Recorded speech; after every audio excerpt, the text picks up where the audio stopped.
Le gouvernement veut accélérer sur le nucléaire. Un projet de loi vient d'être présenté en Conseil des ministres. Il prévoit le lancement de 6 nouveaux réacteurs EPR2 et à simplifier les procédures administratives. Bonjour Jean-Marc Sylvestre. Bonjour Julien. Éditorialiste économique que l'on peut lire notamment sur atlantico.fr. Accélérer, c'était le mot qui était martelé toute la journée par l'exécutif. Accélérer parce qu'on était en retard ? Accélérer parce qu'on est en retard, accélérer parce qu'on n'a pas le choix. On n'a pas le choix parce qu'il faut approvisionner la France en électricité, il faudrait maintenir son indépendance, enfin restaurer son indépendance par rapport aux autres énergies et que surtout nous sommes en voie de difficulté et même de pénurie, en risque de pénurie sur la plupart des énergies fossiles, c'est-à-dire le pétrole, mais surtout le gaz, puisque nous ne sommes plus approvisionnés en gaz par la Russie. Et est-ce que finalement, j'allais dire, face à la demande croissante en électricité, le nucléaire reste-t-il finalement aujourd'hui la seule option qui est crédible, qui est possible ?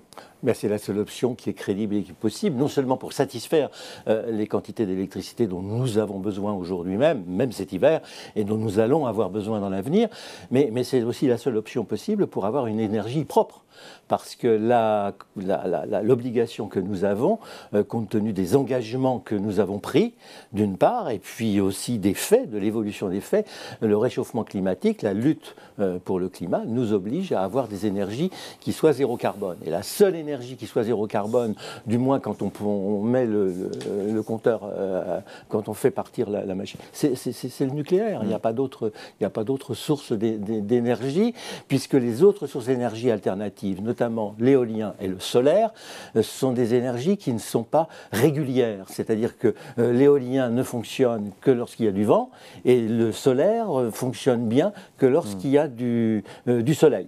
Donc c'est compliqué, notamment les Allemands qui avaient fait le pari des énergies naturelles, c'est-à-dire l'éolien, un gros investissement éolien et des piles solaires, a bien été obligé de miser tout sur le gaz et sur le charbon. Alors le gaz allemand étant coupé, ils sont obligés de renforcer le charbon. C'est pas très écologique tout ça. Alors ce qui est intéressant, c'est qu'en 2018, le président Macron affirmait, pour le coup exactement l'inverse, fermer 14 réacteurs nucléaires avant 2035. On a le sentiment que chez Emmanuel Macron et au sein des gouvernements successifs, il y a eu des allers-retours sur la question du nucléaire. Est-ce qu'aujourd'hui, quand le président nous dit finalement on veut construire de nouveaux réacteurs, après avoir dit l'inverse il y a 4 ans, est-ce que le gouvernement et le président est encore crédible sur ce sujet du nucléaire ? Oui, alors effectivement, il peut apparaître uncredible, comme disent les anglo-saxons. Mais on ne va pas faire le procès des présidents de la République. Leur horizon, en général, il est très limité, à la fois au sondage et à la situation politique. Le président Macron a poursuivi ce qui avait été malheureusement engagé lors des mandats précédents, celui de François Hollande en particulier, de fermer Flamanville et puis de limiter tout ça. Pourquoi ? Pour des raisons politiques, parce qu'on voulait obtenir le soutien des courants politiques français. Souvenez-vous qu'on avait fait rentrer un certain nombre d'hommes politiques, Nicolas Hulot par exemple, qui avait mis comme condition de fermer le PR et le nucléaire. Alors, on a fait à cette époque les mêmes erreurs, peut-être en moins conséquentes, que ce que les Allemands ont fait en fermant le nucléaire pour pouvoir s'allier avec les Verts allemands. Et ça les a obligés à s'investir sur le gaz et se retrouver aujourd'hui dans une situation qui est encore beaucoup plus compliquée et beaucoup plus imprudente que la nôtre. Non, je pense qu'il a poursuivi un courant politique et là, il a réussi finalement à le faire passer sous la pression des faits et de le faire accepter par une majorité politique. Alors, est-ce que la pédagogie a été faite ? C'est pas sûr encore totalement, on verra. Et il y a le sujet aussi du financement. Est-ce que là, ça ne va pas être le principal frein finalement ? Construire 6 nouveaux réacteurs, ça coûte extrêmement cher, bien évidemment. Comment on finance ça aujourd'hui ? On n'a pas le choix, c'est un financement à très long terme, parce qu'on ne va pas travailler là pour 10 ans, on va travailler là pour 25, 30, 40 ans. Donc on trouvera ce financement sur 40 ans, mais il faudra bien y passer, puisqu'on n'a pas le choix. Il va y avoir une augmentation progressive j'espère lente et modérée, des prix de l'électricité.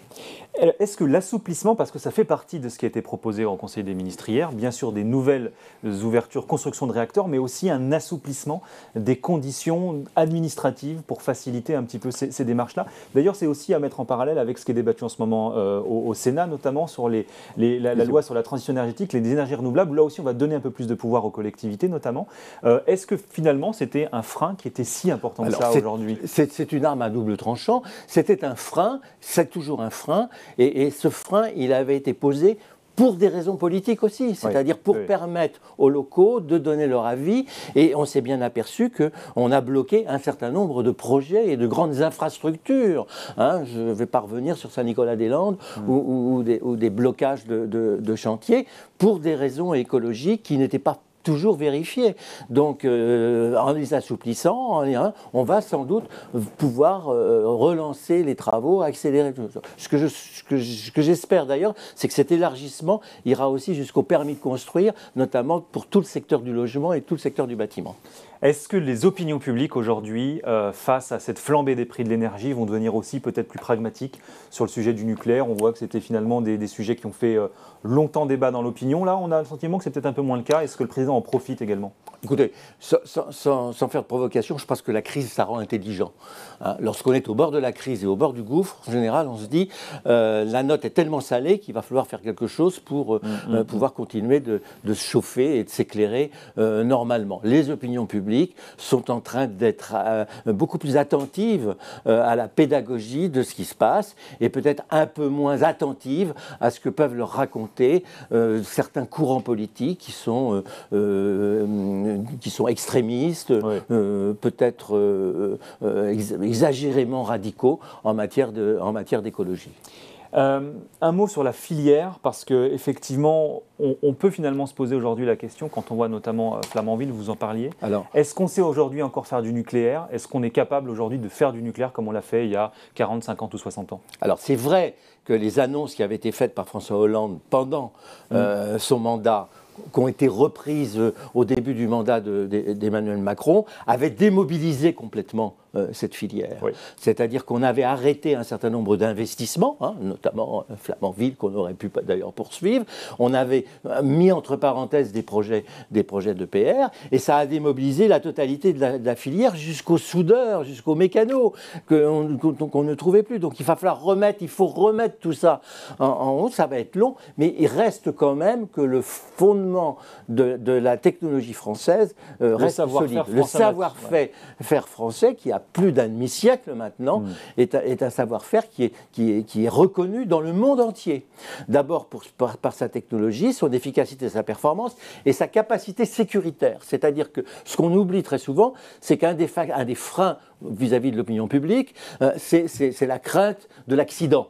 Tchernobyl, Fukuyama, même s'il n'y avait pas de vraies raisons. Bon, mais à partir du moment où vous avez une technologie française qui est applicable dans toutes les centrales, y compris bien sûr les centrales françaises, mais également les Chinois ont bien compris ça, et c'est d'ailleurs pour cette raison qu'ils l'acquièrent.